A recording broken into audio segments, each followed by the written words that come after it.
Thousands of Afghan evacuees are still at Camp Atterbury this evening. They fled their homes to escape Taliban rule and are now hoping to find new homes here in America. Governor Eric Holcomb met with some of those evacuees during a tour today at Camp Atterbury. Fox 59's Russ McQuaid shows us how that visit went. Russ? Of the 7,200 Afghan evacuees who have come through the gates of Camp Atterbury since the 1st of September, 4,100 remain, and they expect most of them will be gone by the first of the year. Nahid Sharifi choked back the tears as she recalled leaving her family behind in Kabul, Afghanistan in late August. I have a message to the people of the United States, and I want to say that people of the United States has a heart of the gold.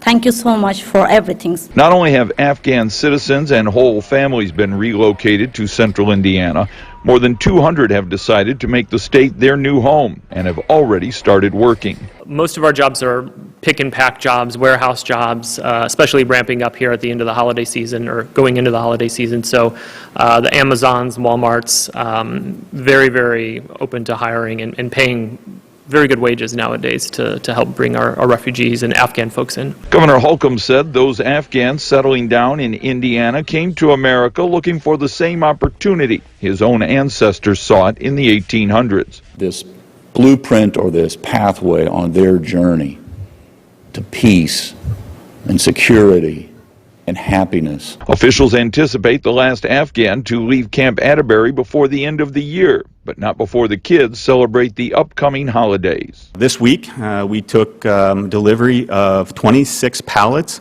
from Toys for Tots. That included 13,000 pounds of toys and over 15,000 different toys. And so we're working, of course, to distribute those here at Camp Atterbury. Of the 8 original resettlement sites across the United States, Camp Atterbury collected more donations than any other location.